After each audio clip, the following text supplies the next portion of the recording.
Olá, tudo bem? Aqui é o professor Alcides, voltando para mais uma lição, uma videoaula do nosso curso sobre a Igreja Bíblica, ou seja, a Igreja que nós encontramos na Bíblia. Dessa vez vamos estudar a lição 5 sobre o tema Termos para designar a Igreja, ou seja, na verdade nós vamos falar sobre o nome da Igreja, né? É uma coisa que muitas vezes as pessoas perguntam, né? Qual é o nome da sua igreja, né? O que é que a Bíblia diz sobre esse assunto, né? Qual é o nome verdadeiro da igreja? Qualquer pessoa pode abrir uma igreja e colocar o nome que quiser. A igreja ela tem um nome exclusivo, um nome determinado na Bíblia, que a gente deve usar. Podemos usar qualquer nome. É certo abrir uma igreja? Talvez até eu já tenha tocado nesse assunto, mas aqui vamos abordar com mais propriedade, porque a lição trata diretamente sobre esse tema. Quais são os termos bíblicos para designar a igreja?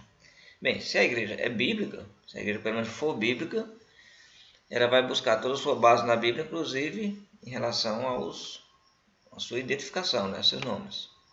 Estudamos na lição anterior como identificar a igreja. A certidão de nascimento da igreja se encontra na Bíblia. E é na Bíblia que nós a identificamos. Qualquer diferença com a descrição bíblica não é a igreja bíblica, é outra igreja que alguém começou, alguém criou. Mas o que importa para nós é ficar com aquilo que Deus deixou para nós. Então, falando sobre a sua igreja, existe uma igreja na Bíblia que foi deixada por Jesus e pelos apóstolos, e é esse a propriedade, o material do nosso estudo agora. Então, dessa vez, vamos lá. Bem, introdução. Por causa dos muitos erros religiosos que surgiram durante os séculos passados, e nós hoje herdamos essa cultura, né? Herdamos essa cultura e muitas vezes queremos defendê-la sem saber o que estamos defendendo, né? Então, por conta de erros dos passados, primórdios, dos séculos passados, e da grande confusão que existe hoje também entre as denominações e doutrinas, às vezes fica difícil aprender os fatos básicos do Novo Testamento, né? Os fatos básicos do Novo Testamento. Quando nós dizemos fatos básicos, coisas claras, né, absolutas, que estão bem registradas para nós. Então vamos lá. Bem, o problema é como a neblina, né? Ele dá um exemplo aqui, se assemelha a uma neblina ao nosso redor, né? Tá tudo, né? Aquela neblina, a gente, né? Aquela fumaça, parece que não estamos vendo bem, né? As verdades bíblicas parece que fica meio escondida, né, nessa neblina, mas vamos tirar, né? Vamos ligar o ventilador, né? Vamos tentar esclarecer bem essas coisas, que é importante para nós. Bom, começar com uma boa ilustração muito simples, que você conhece muito bem. Frequentemente ouvimos a pergunta. Qual é a pergunta? Essa pergunta aqui. Já fizeram essa pergunta a você? Acredito que sim, né? E também acredito que você também já fez a alguém, né? Essa é a nossa cultura, né? Essa é a nossa cultura religiosa, né? São muitas igrejas, então alguém chega com a Bíblia, né? Então faz parte de alguma igreja, então você quer saber, né? Uma pergunta natural, né? Qual é a sua igreja? Em que igreja você pertence? Então, é assim que funcionam as coisas aqui nessa nossa era, né? Muito bem, mas vamos pensar um pouco em como as coisas eram no início, né? Como foi que Jesus deixou essas coisas? Foi assim, né? Como foi que Deus deixou para a gente seguir, né? Bem, não justificaria essa pergunta nos tempos dos apóstolos. Não faria o menor sentido. Bom, havia muitas congregações no dia de Paulo, não é verdade, né? Mas todas seguiam a mesma doutrina. As pessoas podiam perguntar de que congregação você fazia parte, ou seja, de que local, né? Você é de congregação de onde? Então ele dizia a cidade, né? Eu sou da igreja de Roma, né? Outro poderia dizer, eu sou da igreja de Éfeso. Ah, eu sou da igreja lá de Antioquia. Ah, não, eu sou da igreja de Esmirna, né? Lá na Ásia Menor, de Éfeso, né? Mas não assim, o nome da igreja, né? Isso não existia. Porque todos seguiam a mesma doutrina. Havia apenas uma igreja, assim como um reino, o de Jesus, né? dividida em muitas congregações, mas apenas uma organização. Ninguém perguntaria hoje, a qual dos reinos de Jesus você pertence? Pois todo mundo sabe que Jesus tem apenas um reino. Porém, a palavra igreja e o reino são idênticos, a mesma instituição. Nós tratamos desse assunto, creio que foi na primeira e na segunda lição, né? Vamos falar mais um pouco. E mais, nos tempos apostólicos, ninguém teria perguntado qual o nome do reino de Cristo, ou qual o nome da igreja que ele estabeleceu. Por quê? Bem, só havia uma entidade em questão, né? Na maior parte dos casos, a igreja era chamada por nomes simples e diretos.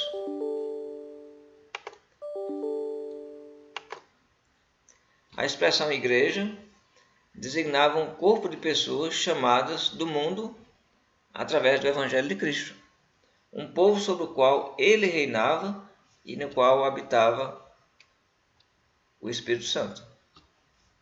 Então, a palavra igreja já designava tudo, né?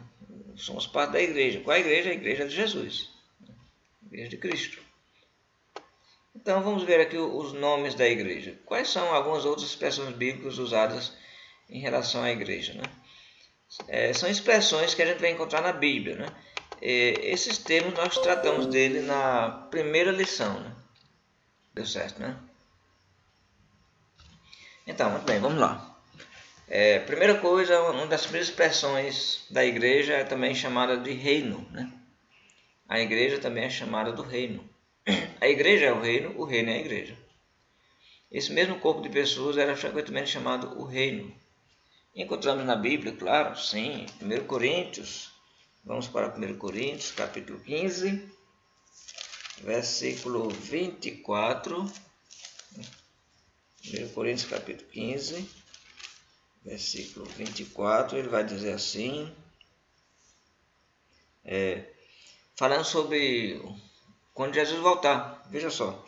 E então virá o fim, quando ele entregar o reino ao Deus e Pai, quando houver destruído todo o principado, bem como toda potestade e poder. Falando sobre a volta de Cristo. Quando Cristo vier, o que ele vai fazer?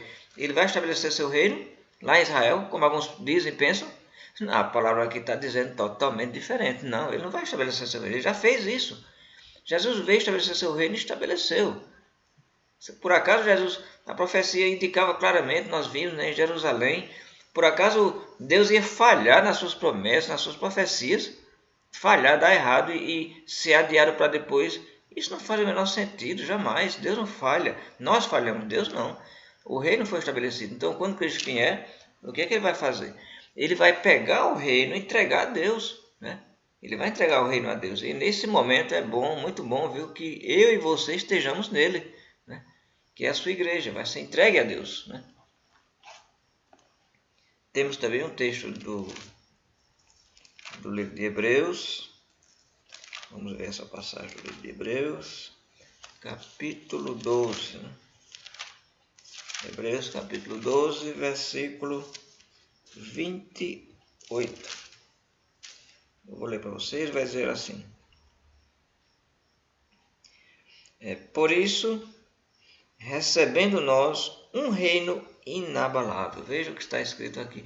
Ele não está dizendo assim, por isso nós receberemos na volta de Cristo um reino. Não. Recebendo. Então, aqui é presente, né? É algo que está acontecendo, estava acontecendo na época. Recebendo nós um reino inabalável. Retenhamos a graça, pela qual sirvamos a Deus de modo agradável, com reverência e santo temor. Então, recebendo nós um reino. Então, o reino foi recebido, né? Às vezes é mencionado como reino de Deus, outras vezes como reino de Cristo, né? Você vai encontrar essas duas expressões. Por exemplo, se você relembra a passagem de Marcos, onde Jesus ele está, né, em atividade, ele está presente, ele está cumprindo, né, cumprindo as suas... Ele está para cumprir as profecias e estabelecer o seu reino. Ele vai fazer a promessa no capítulo 9, versículo 1. Ele vai dizer, digo-vos, ainda em verdade vos afirmo que dos que aqui se encontram, alguns há que de maneira nenhuma passarão pela morte, até que vejam ter chegado com poder o reino de Deus. Então aqui Jesus promete que alguns não morreriam até ver o reino de Deus chegar. E lá em Hebreus, depois já estabelecido, ele já confirma, recebendo nós um reino, né? Temos o Evangelho de João, capítulo 3, versículo 3, nós conhecemos a passagem. Jesus diz: quem não nascer da água do Espírito não pode entrar no reino de Deus. Então, o reino seria espiritual, porque para entrar teria que ter o nascimento espiritual da água e do Espírito. Por essa afirmação que Jesus deu a Nicodemos, já dava para ter matado talvez, né? Dizer, pô, o reino ele não é político, não vai ser político, físico, né? Jesus não vai sentar lá em Jerusalém para reinar, vai ser de origem espiritual, porque para entrar nele tem que nascer novo, né? Atos capítulo 8, versículo 12, vai dizer que Filipe os evangelizava sobre o quê? Sobre o reino, né? Sobre o reino. Filipe estava evangelizando lá em Samaria e é dito assim: quando porém deram crédito a Filipe, que os evangelizava, a respeito de quê? Está com a Bíblia aí? Está aprendendo a observar? Não? Eu vou dizer para você. A respeito do reino de Deus. Do reino de Deus. Quando os evangelizava a respeito do reino de Deus e do nome de Jesus Cristo, iam sendo batizados. Então, Filipe estava evangelizando a respeito do reino de Deus. Se o reino fosse para ser estabelecido lá, ainda no futuro, quando Cristo voltar, como é que Filipe ia evangelizar eles a respeito do reino de Deus, né? Atos capítulo 19, versículo 8. Vamos para mais um texto. Atos capítulo 19, versículo 8. Durante 3 meses, Paulo frequentou a sinagoga, onde falava ousadamente, dissertando e persuadindo com respeito ao reino de Deus. Ao reino de Deus. Paulo estava mostrando para os judeus que o reino de Deus estava presente e que eles precisavam entrar nele, né? E Colossenses capítulo 1, versículo 13, que é aquela passagem que vai dizer que ele nos libertou do império das trevas e nos transportou para o reino do Filho do seu amor. Então, para deixar ainda no futuro o reino de Jesus, há muitos que o separam da igreja, explicando que Jesus queria estabelecer o seu reino permanente aqui na terra, mas ele então foi rejeitado pelos judeus. Então ele mudou o seu plano e em vez do reino, ele deixou a igreja, uma coisa temporária, né? Gente, como é que tem gente que acredita nisso, né? Que coisa, né?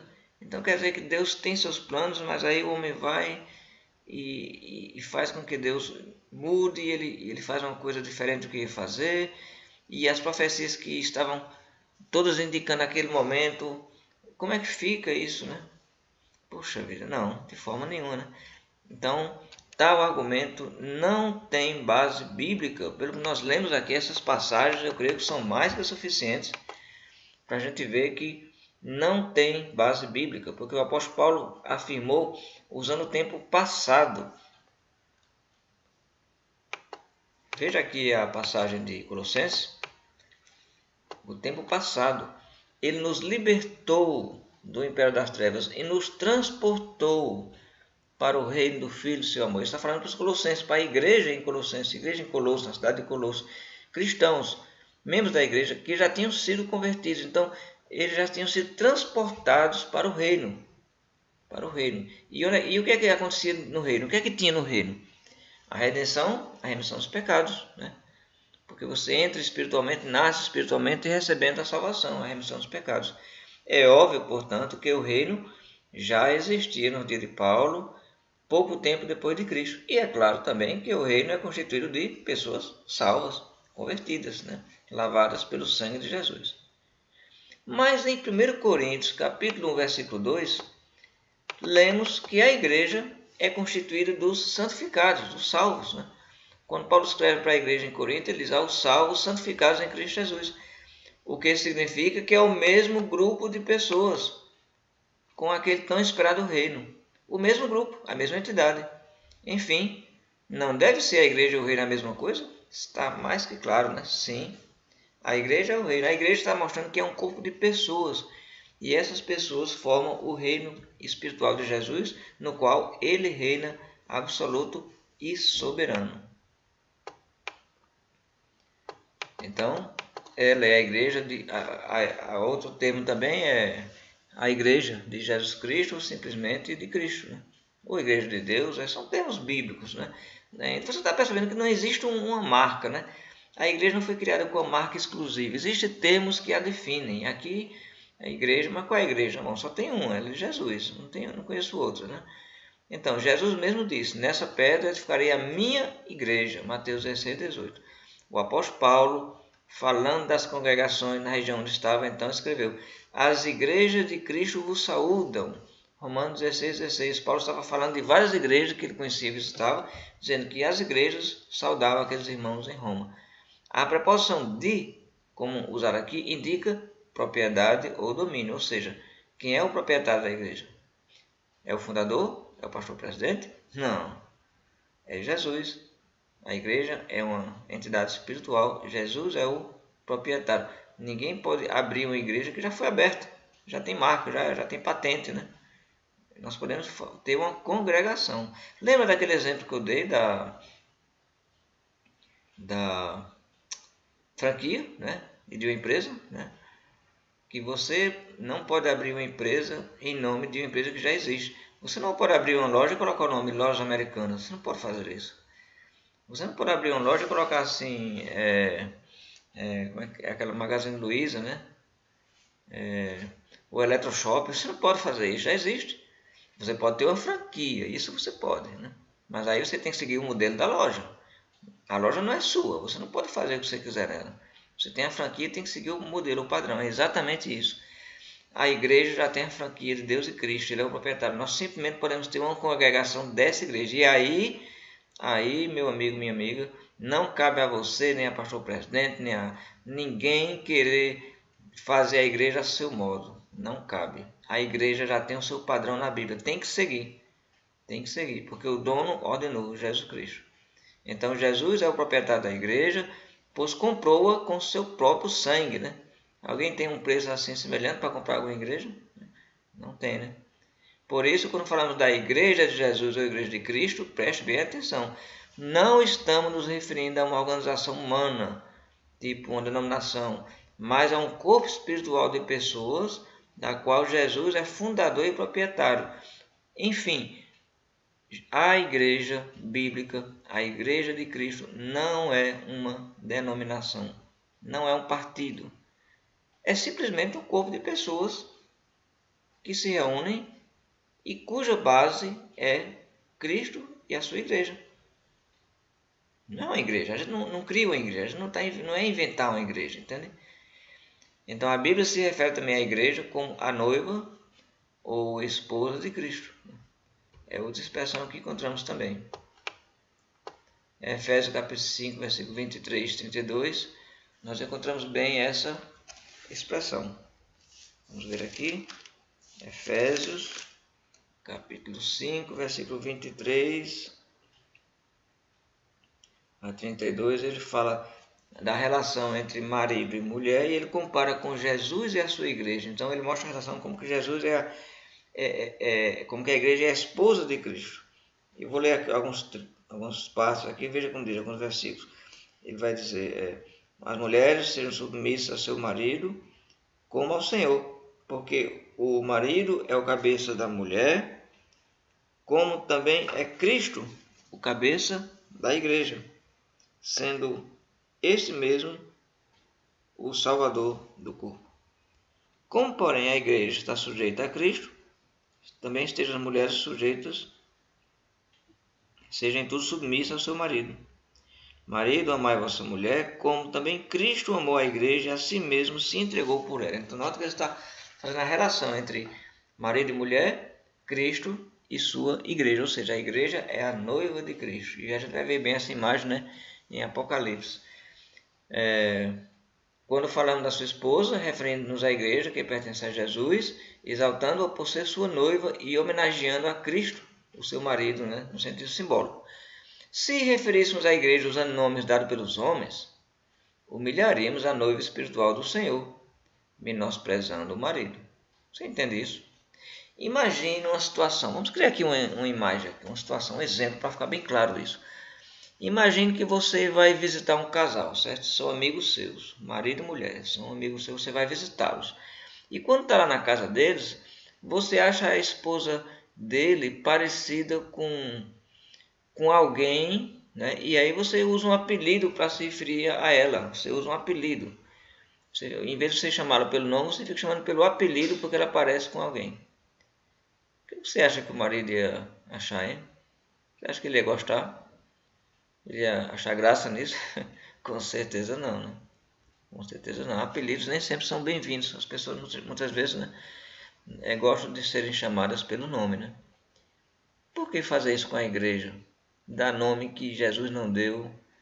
Dá um. Ah, bom, não, alguém vai dizer, não, mas tem que ter o nome para saber qual é.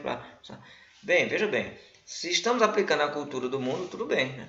Mas agora nós estamos falando aqui de termos bíblicos, né?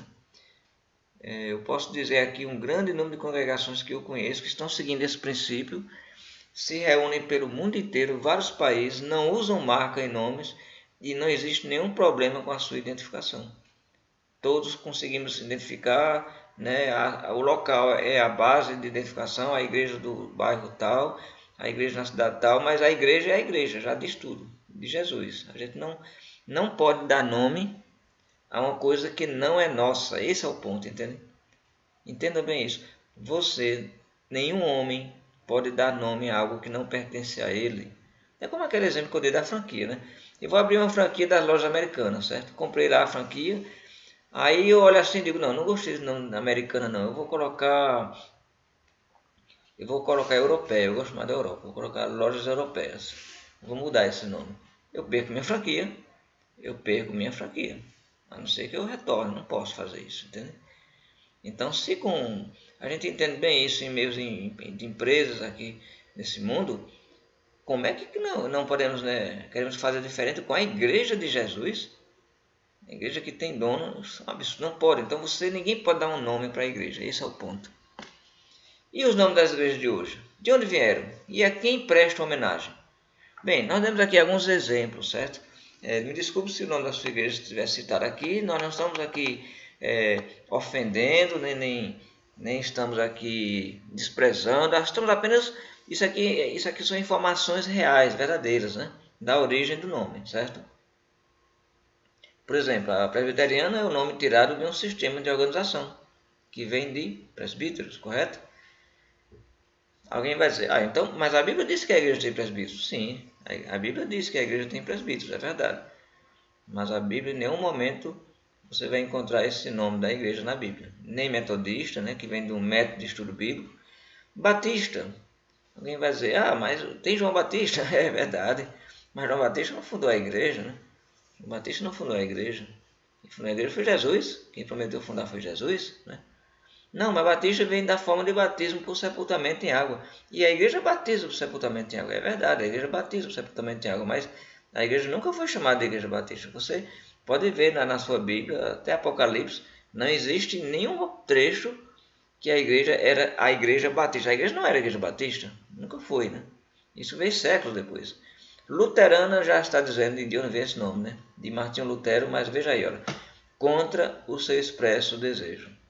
Enquanto Lutero esteve vivo, ele jamais permitiu que desse esse nome à igreja. Mas quando ele morreu, né, fizeram isso em homenagem a ele. Episcopal vem de uma forma governamental também, que é de bispos, né? Católica romana, conhecemos bem. Católica quer dizer universal, né? A igreja é universal. Bom, nesse sentido a igreja é católica por ser universal, mas não no sentido do nome da palavra aqui, né? E romana, porque se originou em Roma, mas nós sabemos que na Bíblia a igreja não se originou em Roma, a igreja se originou em Jerusalém, né? Então não cabe aqui. Adventista é uma doutrina sobre a natureza da volta de Jesus, né? Por isso que eles bateram tanto nessa questão de tentar acertar a volta de Cristo, né? E tudo é voltado para os últimos tempos, os acontecimentos, né? Então Adventista vem desse sistema. Também a igreja nunca foi chamada Adventista. Espírita, né? Não vamos nem comentar, que a gente já sabe que isso aí não tem o menor cabimento, não cabe, né, dentro do sistema da igreja, jamais, né? A Bíblia proíbe veementemente contato com os mortos, né? Então, querer conciliar espiritismo com cristianismo é uma coisa impossível, né? Às vezes você para assim, você vê Casa Espírita, Deus, Cristo, né? Eles gostam, né? Porque atrai pessoas, né? Ah, Deus, Jesus, que bom, né? Mas não tem nada a ver eles criticam a Bíblia, eles não consideram a Bíblia 100% inspirada, certo? Então, não se enganem, o espiritismo está muito longe de ser cristão e de levar a Deus, porque contraria os mandamentos dos profetas e apóstolos dados por Deus de contactar espíritos, né? Bem, você já viu, através desses exemplos, o erro básico desses nomes, né, de identificação. Nenhum deles está relacionado com o nome de Jesus, que é o verdadeiro fundador da Igreja do Novo Testamento. Vamos continuar na nossa próxima videoaula com esse assunto.